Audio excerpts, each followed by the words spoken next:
looking at Matthew 24. We looked at the previous, verses 1 through 15 really last week, 1 through 14 specifically.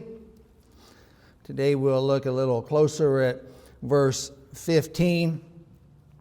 You may remember that Jesus is on his way out of Jerusalem with his disciples, and he had some interaction there with the Pharisees and the teachers of the law at the synagogue and in Jerusalem, and had some conflict, a lot of woes in chapter 23 of Matthew.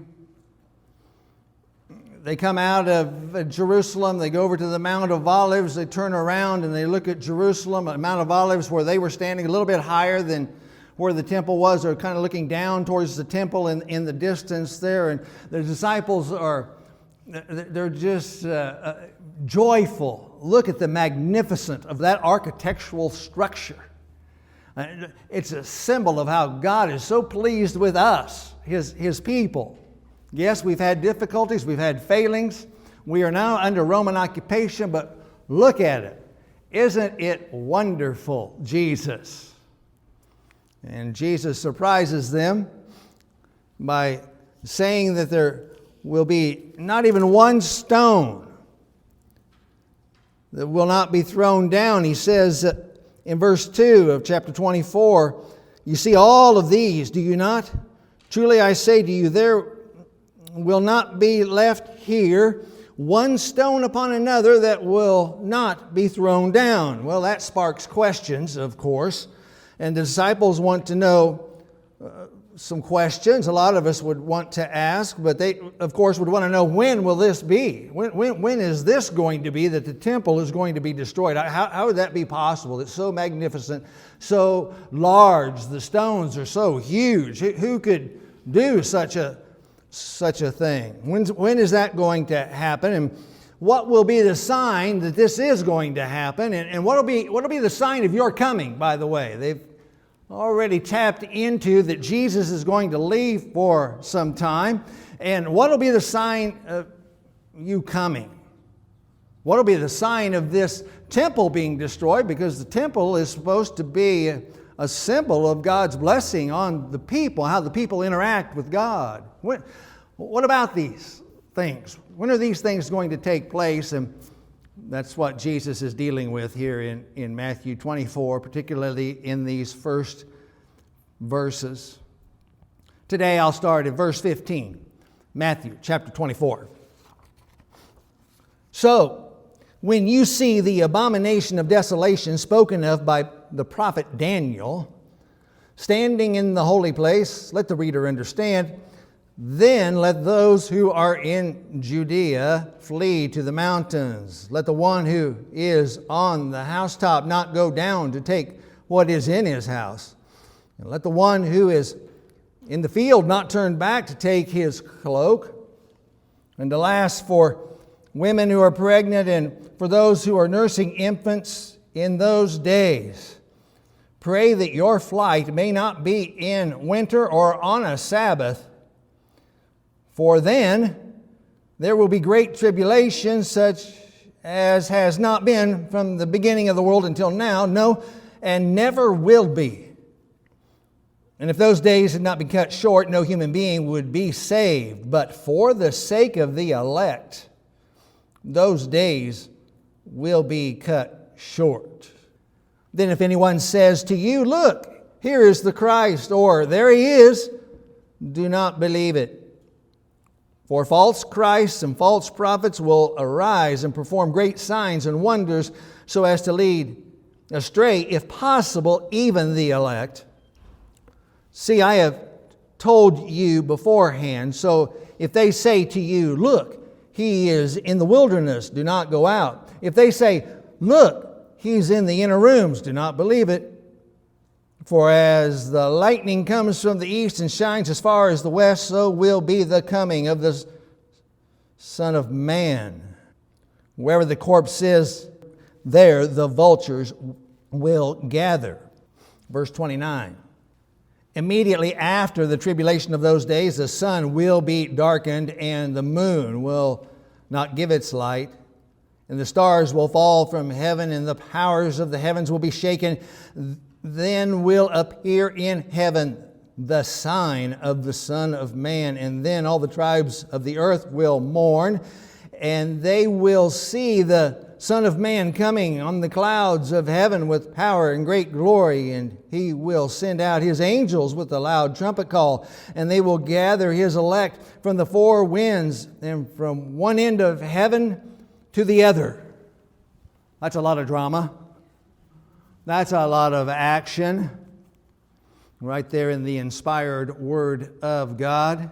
If we were to look at this passage, all of Matthew 24 actually, but particularly this section, if we were to take away a big idea from this passage, the big idea we could summarize would be this.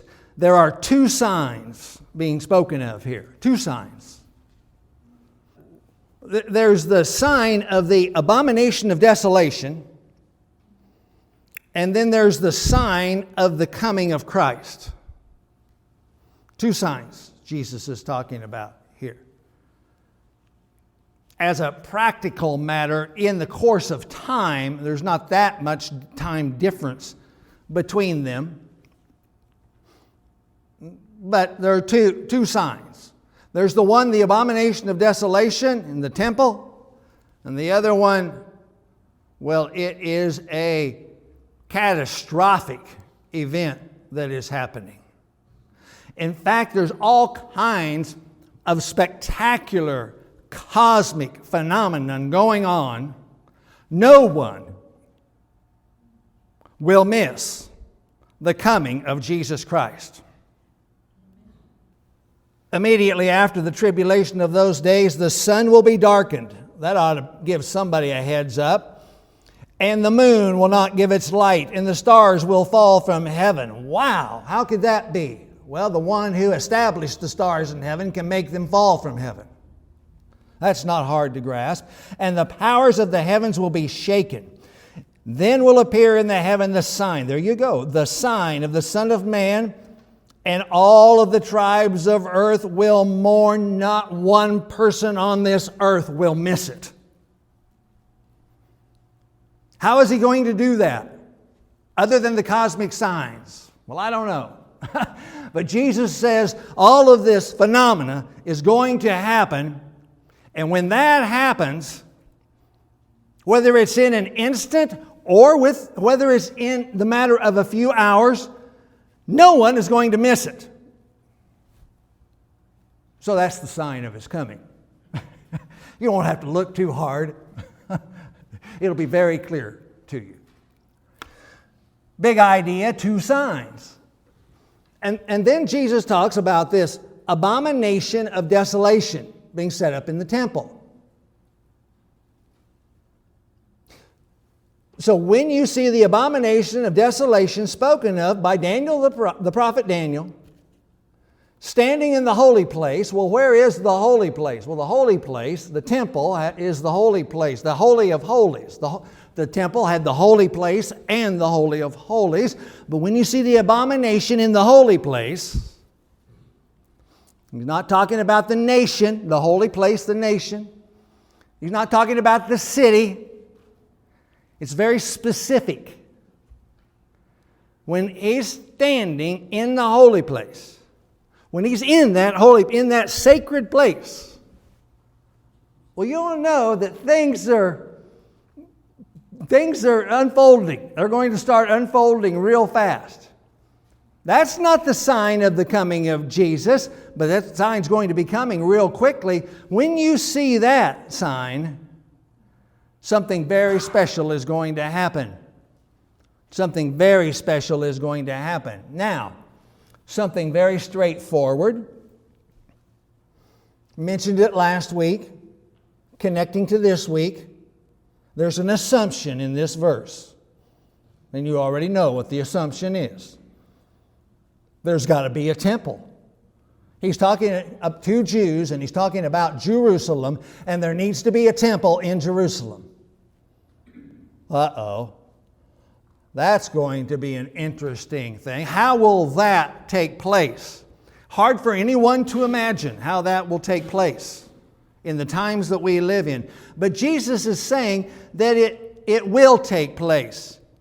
The abomination spoken of the prophet Daniel standing in the holy place. So there has to be a holy place. So there has to be a temple in Jerusalem.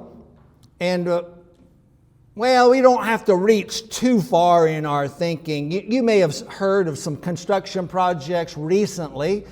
If the powers that be want to assemble workers by the tens of thousands or the hundreds of thousands, it won't take too long to build something.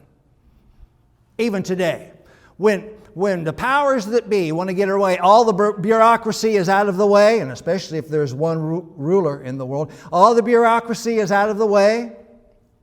The attention of the world is on this leader or this group of people, however that's going to come about. It won't take very long to build the temple. I don't know how God's going to do that. I'm not saying that it's going to happen in a second or an hour or how long it's going to take, but it will happen on the place where the Dome of the Rock sits today. That's going to take a wonderful, powerful work, a supernatural work. But according to the Lord Jesus Christ, that's what we're talking about here. There has to be a temple. You know, you look at these things like this, maybe you do, I don't know if you do or not, but what difference does it make really? As long as I'm saved, as long as I've accepted Jesus Christ and my sins are forgiven and I'm given the assurance that I'm going to go to heaven, what difference does all of this make? Do I have to know all of this to go to heaven? No. But it'll help you love the one who promises you that you're going to go to heaven. That'd be like saying to a family member, do I really need to know all that about them, that health problem they have? Do I really need to know all that? Well, that's real loving and kind. Gosh, that's nice. All that prophecy in the Bible, of course, a large proportion of the Bible is prophecy. We're just grazing across the top now. A large portion of the Bible is prophecy. I have to know all that? No. You don't have to know that they're a health problem to love them and to be a family member with them.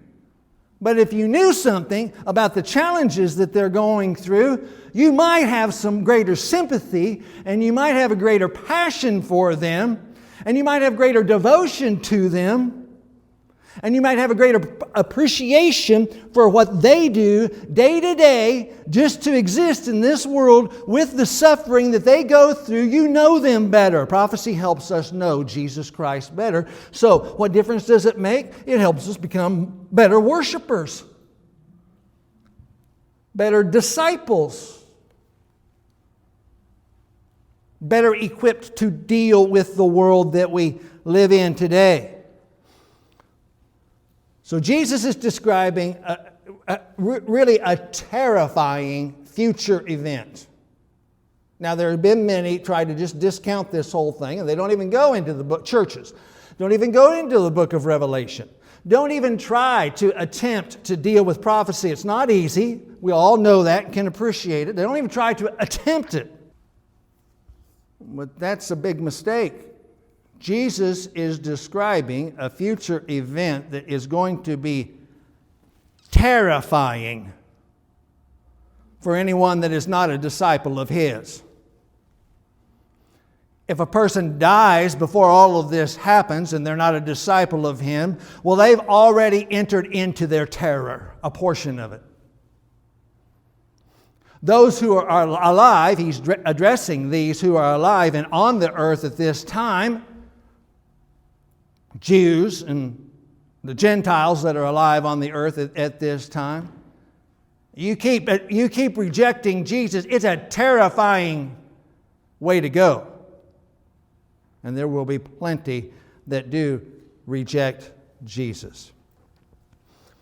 Now, this abomination of desolation has caused many to look at history and say, well, there was something like this in history, wasn't there? And there was. There was a leader. We've heard his name before. We've talked about his name before. Antiochus Epiphanes in the 2nd century BC. A Syrian king. He was wicked. He was thoroughly wicked. Terrorized the Jewish people and anyone else that got in his way. But he did enter into the temple, proclaim himself as God, and he set up a statue of the Greek god Zeus in the temple. Which Zeus, the Greek god Zeus in Greek mythology, is the god of all gods, the most powerful god. And he sacrificed a sow, a pig, on the altar, which was an abominable to Jews. Couldn't tolerate that. Just desecrated the whole space. Plus him being there and his armies being there with him. And people say, well, didn't this happen? Well, this did happen. That is a prototype for what is going to happen. In small measure, and it's not too small a measure, for what's going to happen. Jesus is talking about a future event. He's talking about a future event. Even at the time of Jesus, that was past. So he's not talking about Antiochus Epiphanes, although that's a prototype. We won't go into it today, but we already have a few years ago. But in Daniel, we can see a picture of the prototype coming. Jesus is talking about something future. Not Antiochus Epiphanes. But we can learn a lot from that. Now, if you want to learn more about what happened at that time as a historical record, you could look into the Apocrypha, to 1st and 2nd Maccabees. 1st and 2nd Maccabees in the Apocrypha. First 2 chapters in 1st Maccabees. But you could read about the Maccabean revolt, its historical accuracy. As a side note, whenever I mention the Apocrypha, I always say we do not accept the Apocrypha as Scripture. That's why in most of your Bibles, the Apocrypha is not in the Bible. It's not part of the 66 books of the Bible, but there are some Christians, some people calling themselves Christians, who have Bibles that have the Apocrypha in it, and they build theology off of the Apocrypha. It's a historical document. It would be like building theology off the Encyclopedia Britannica.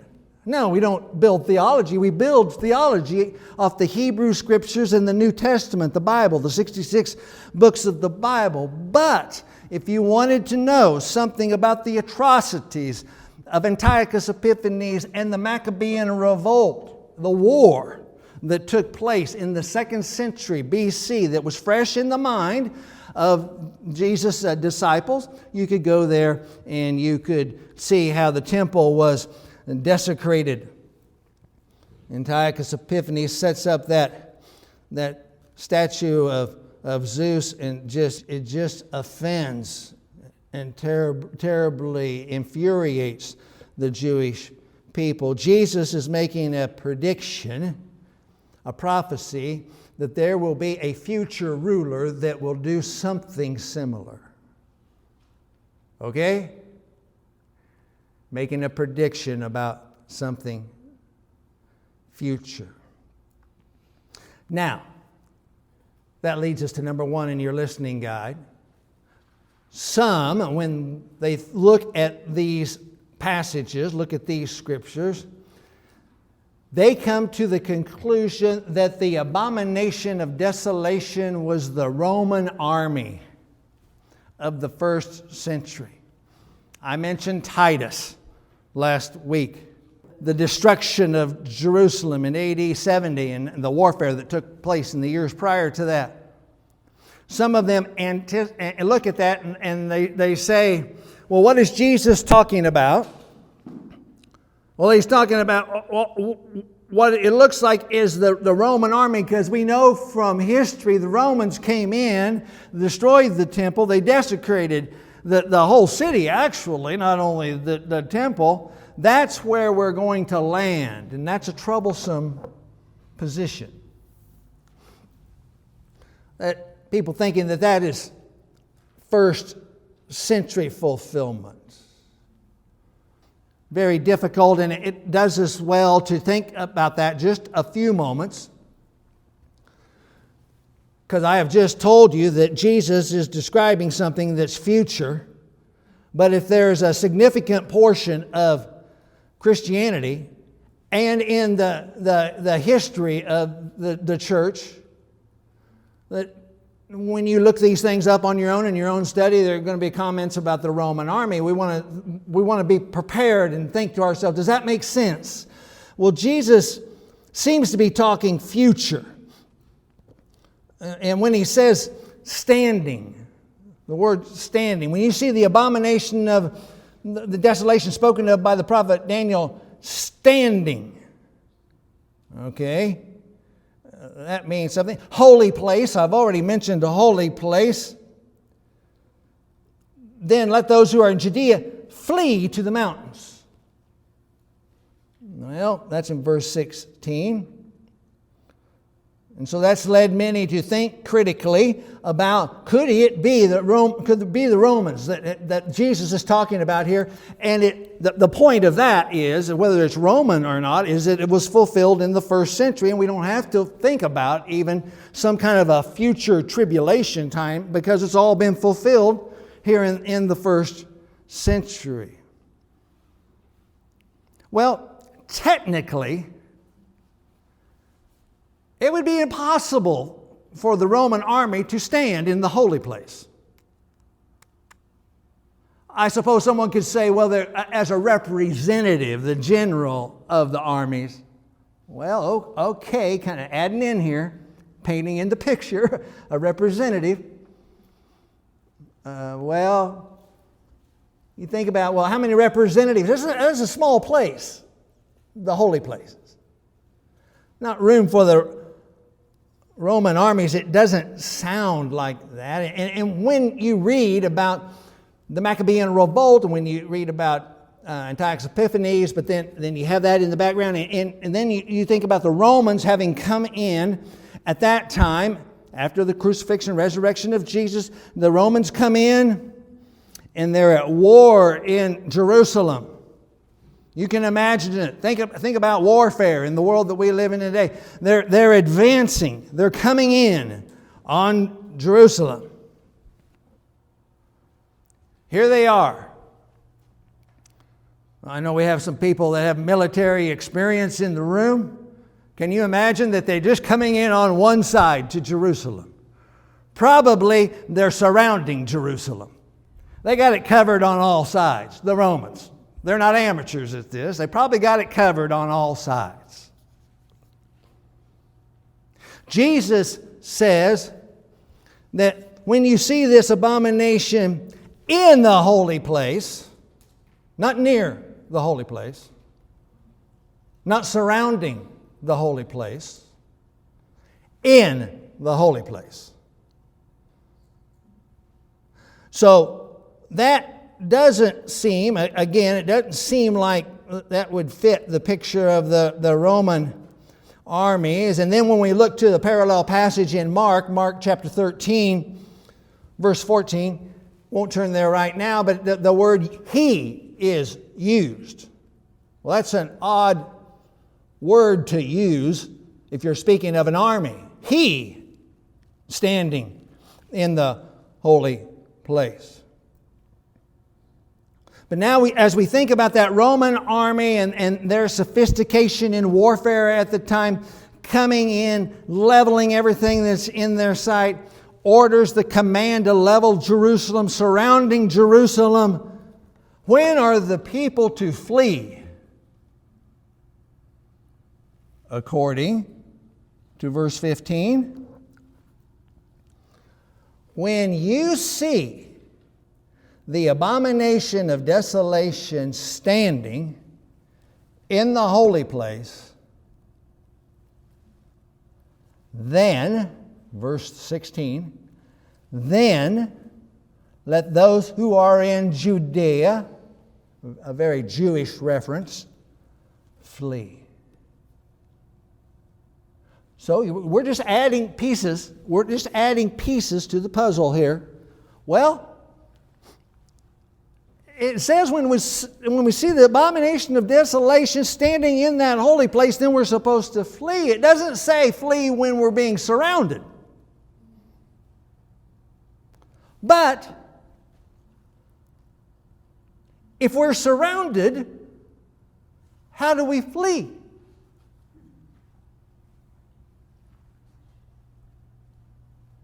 The Roman armies are in control of Jerusalem, the whole area, having encompassed it, surrounded it. And so we're waiting, and we think we've identified that abomination of desolation in the temple, as wicked as it is, and then we're going to flee where? Flee to the mountains. That's outside of Jerusalem. How are you going to get through that line? I don't think going to flee to the mountains. Probably going to be a prisoner of war. If not killed, probably killed. So that, another piece is like, well, if I'm going to say that Roman army is the abomination of desolation, how do I flee? That doesn't really seem to make sense. It seems like it's impossible. It would be too late to flee. Well, Jesus doesn't really mean in the holy place. He meant near or close to the holy place. Well, that gets questionable, because then we're kind of taking out a word where it's kind of convenient and putting in a word where it's kind of convenient. That's kind of difficult. Now, the Jewish historian Josephus, another non-biblical source, but a historian, tells us that the Romans burned the temple. Well, it's kind of hard for the abomination it's kind of hard to have a throne, a stand, somebody standing in the holy place, or maybe flags put up, or maybe the golden eagle of Rome put up in the holy place. It's been burned. How does that work historically? It's a violent situation. Josephus also says that there's some kind of a wall. He doesn't say some kind of, but I'm abbreviating today. Some kind of a wall around, a temporary wall, a wall that is suitable to their military strategy. There's a wall surrounding Jerusalem. How are you going to flee through that? It looks impossible. So all of this, it seems like, I don't think Roman army doesn't seem to make sense here. It doesn't seem to be what Jesus is talking about. And he's not talking about Antiochus Epiphanes, because he's talking something we can see. Jesus says, when you see, well, Antiochus Epiphanes already came, and we just talk about the Roman destruction. That doesn't seem like that would fit. And so it seems certain that Jesus is talking about something future.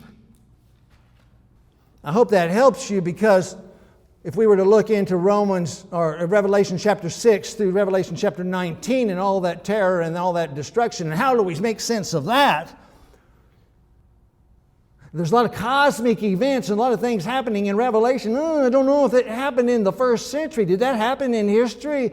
Well, it helps us to think that, well, we have Matthew 24, and at least we can put that piece in our puzzle, our jigsaw puzzle.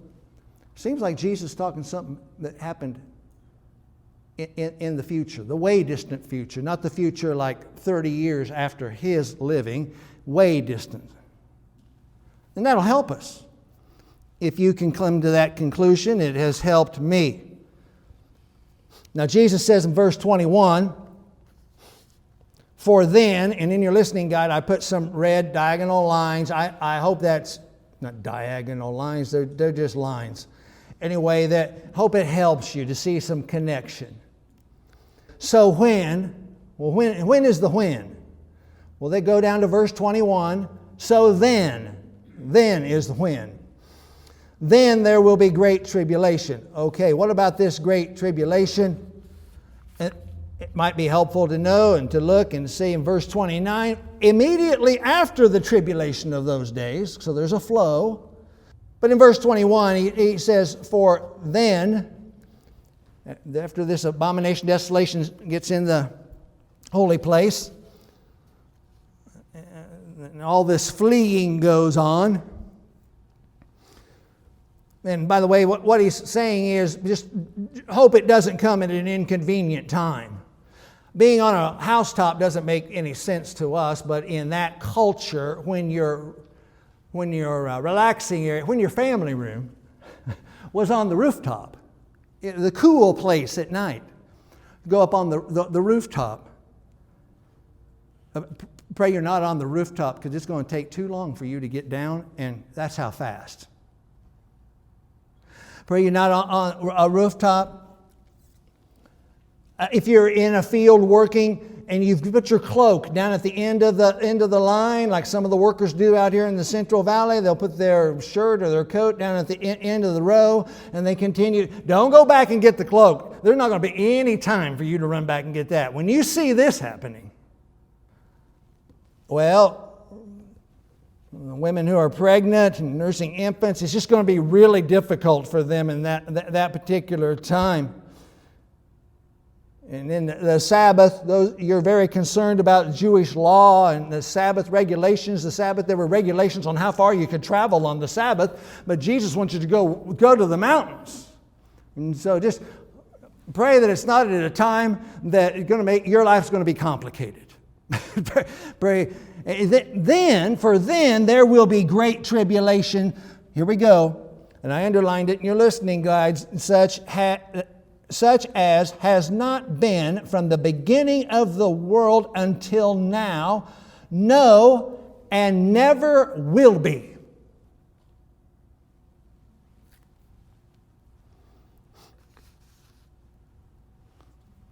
As we look at that phrase, seems to me to be a very important phrase.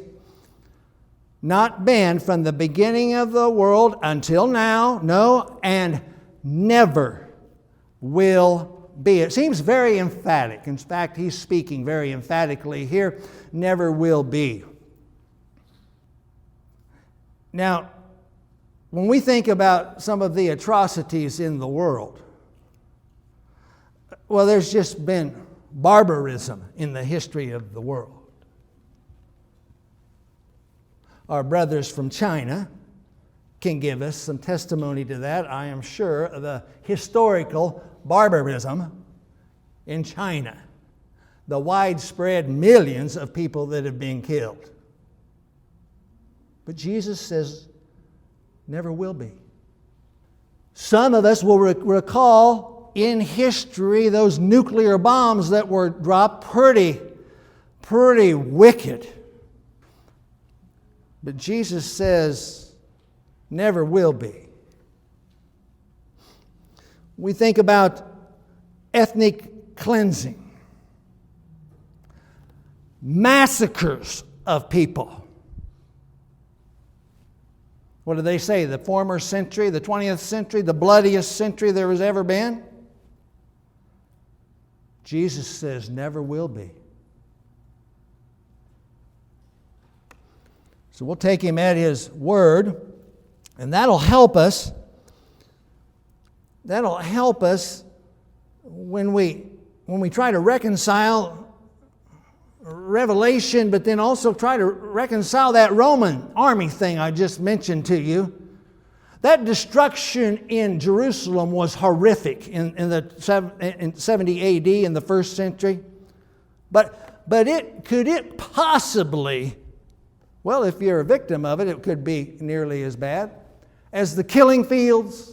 Could it possibly be as bad as that? Could it possibly be as bad as what Stalin did to his people? Could it possibly be as bad as having a nuclear bomb dropped on you? Could it possibly be as bad as the warfare, the ugliness, the death that we have seen in this former century that we're living in, and it's continuing into this century? How are you going to make that be the Roman army? It seems like all of these things that have taken place that we're just historically aware of, it was sure ugly for the Jewish people. But it's hard to reconcile that, put that together. I'm sure you feel some of that tension about actual history and how that first century view could look here. But then when we look to Revelation, it helps unlock some things for us. When we look at Revelation, I invite you to open your Bible to Revelation chapter 6. To Revelation chapter 6. And if we were to look down to verses 7 and 8, the seals are being opened. Verse 3 is the second seal. Verse 5 is the third seal. We go to verse 7. Then he opened the fourth seal. I heard a voice of the fourth living creature say, "Come." And I looked, and behold, a pale horse, and its rider's name was Death, and Hades followed him. And they were given authority over a fourth of the earth to kill with sword, and with famine, and with pestilence, and by wild beast of the earth. A fourth. Billions. And then if you just wanted to turn forward, we'll get to some of this later on a future Sunday, but if you want to turn forward to chapter 9, and if we look at verse 13, here again we're looking at this, never has been. Then the sixth angel blew his trumpet, and I heard a voice of the four horns of the golden altar before God, saying to the sixth angel who had the trumpet, "Release the four angels who are bound at the great river Euphrates." So the four angels who had been prepared for the hour, the day, the month, the year, were released to kill a third of mankind. Whoever's living by that point, to kill a third of them. Now that's getting close to Jesus saying, "Then there will be great tribulation as such as never has been." Matthew 24, verse 21. From the beginning of the world until now, no, never will be. The Romans never did anything like that. No other army in the history of the world has never done anything like that. Kill a quarter of the world's population, and then whoever is left, kill a third of them. That's all to say it looks pretty future to me. So this sign of the end of the age, the abomination has come, and it's an event where God's glory in the temple, that's what the temple is about, the glory of God. God's glory in the temple is overthrown, it's usurped. The sacred character of the temple is overthrown, it's destroyed. Now after Jesus, in the days of the Apostle Paul, in your listening guide, 2 Thessalonians chapter 2, verses 3 and 4, the Apostle says, "Let no one deceive you in any way, for that day will not come unless the rebellion comes first." That's the rebellion, by the way. We'll dwell on that on another time, but the rebellion, not just general rebellion like we have today. The rebellion at the end of times. The rebellion comes first, and the man of lawlessness, well, that tips us off to what the rebellion would be. And the man of lawlessness is revealed, the son of destruction, who opposes and exalts himself against every so-called God or object of worship, so that he takes his seat in the temple of God, proclaiming himself to be God. Well, that's pretty desecrating. that it seems that Paul is looking future. He's looking future. He's going to take a seat in the temple. And then Jesus talking about that, the abomination of desolation spoken of by the prophet Daniel, also included that in your listening guide. Hopefully that tips you off to some further study. You have in your listening guide there 26 through 27, but really starting at 24. 70 weeks are decreed about your people and your holy city to finish the transgression. So Daniel lays out this information, and when we come into verse 26,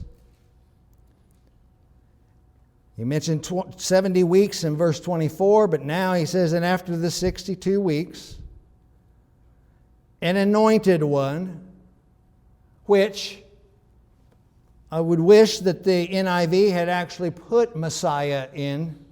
Some of you, the translations you're looking at, it does say Messiah. It helps clarify. The word in the original language, Messiah, is used. But anyway, an anointed one in the ESV Messiah shall be cut off and have nothing. That's the crucifixion of Jesus. And the people of the prince who is to come. The people of the prince who is to come. Most futurist scholars will look at that and see Roman, and a people of the one to come will destroy the city, and that means Jerusalem, and the sanctuary, the holy place. Its end shall come with a flood, and the end there shall be war. Desolations are decreed. So a lot of interpreters will see that as being, that's the fulfillment, that Daniel's looking towards what actually happened in the first century, the destruction. The people, the anointed one being cut off, that gives us some timing. The Messiah being cut off, killed, crucified. Then the people of the one to come are going to destroy the city. Then verse 27. And he, who's the he? Well, he's the prince to come, spoken of in verse 26. And he shall make a strong covenant with many for 1 week. And a week here refers to 7 years. Make a strong covenant, and he's speaking about Israel here, the people of Israel. If we go back to verse 24, 70 weeks are decreed about your people and your holy city. Speaking about the Jewish people. Daniel's people. Your holy city. And so there's strong covenants being made, and for half a week, 3.5 years, because a week, 7 years, he shall put an end to sacrifice and offering, very much like Antiochus did. End to sacrifice and offering, and on the wing of abomination shall come one who makes desolate, until the decreed end is poured out on the desolator. So we don't have time today, but we could look into Revelation chapter 11, verse 2, Revelation chapter 13, verse 5. And they both speak about a 3.5 year period, a 42-month period as well. I'm just pointing you to what I believe is the place that Jesus is referring to. The prophet Daniel has spoken about something, and he says to understand, let the reader understand, which, as I mentioned last week, tells us there's some thinking going to be involved with his disciples and for us as well. There's some thinking. Understand. But it also is encouraging because it is to be understandable. We are to be able to understand it. Something that seems on the surface to be very confusing. So he says this this sign of the end of the age is going to come, and this Antichrist is going to come, and he's going to desolate the temple, and God's honor is going to be overthrown. So where does that leave us? Well, it leaves us with this whole picture being very Jewish, indicating that Jesus is issuing a warning to that community that is living at that time when these things take place. He's issuing a warning. What to do. Flee when you say, don't warm up to these things. This leader's not going to be your friend. When you see this happen, flee. Touched on it last week. Very, very Jewish. Very, very Jewish. It helps us if we see that piece of it along with what we've already considered. God's going to work with the Jewish people somehow. He's going to do a miraculous work. He's going to testify, through them, going to testify to the world. They're going to have an opportunity, those that are remaining, the Bible Revelation calling them earth dwellers. Those on the earth dwellers, are going to have an opportunity to come. Nobody be without excuse. And then the end will fall. And we'll finish with Revelation chapter 14. Revelation chapter 14, verse 6. How is this going to happen, Jesus?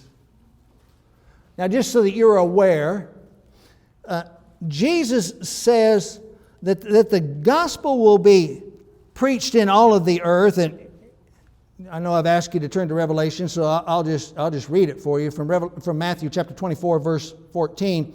And this gospel of the kingdom will be proclaimed throughout the whole world as a testimony to all nations, and then the end will come. So you ought to be aware that some have built their theology, their present day theology, their present day evangelism strategy. We have got to get the message out to the people, or the Lord won't come. Now, are you going to join or not? Let's get it done so the Lord can come. What's wrong with you people? I don't know if Jesus meant that. That does not take away from our responsibility to get the word out, to give the Summer of Joy packs out. All right, Pastor, how's the whole world going to hear about it if we don't do it? Well, I'll tell you how. Revelation chapter 14. Turn in your Bibles. Revelation chapter 14, verse 6. Then I saw another angel flying directly overhead with an eternal gospel to proclaim to those who dwell on the earth, to every nation and tribe and language and people. And he said with a loud voice, "Fear God and give Him glory, because the hour of His judgment has come, and worship Him who made heaven and earth, the sea, and the springs of water." And then another angel comes. How are all of those people in all of those secret places and I'm not taking away, I don't think you would do this, but don't hear me saying taking away from Bible translation, missionary work, evangelistic work, not taken away from any of that, but we have to have this in our thinking too. How are those people in those remote places, in those hidden away, tucked away places, how are they going to hear? An angel is going to make sure they hear. It's right there in your word, unless you just discount the whole Revelation and ignore it. It's right there. And God's going to take care of it. He expects His people to share the message, to bring the message out, to tell your story. Don't tell my story, tell your story. Don't tell something. It'd be nice to tell the story of Jesus, but tell your story. But in the end, whoever, those earth dwellers, how are they going to hear? God's going to have an angel announcing it. And you know what? There are still going to be people that reject it. How can that be? That is the hardness of a human heart. So if your heart is soft towards Jesus and getting his message out to other people, you have experienced a miracle in your life.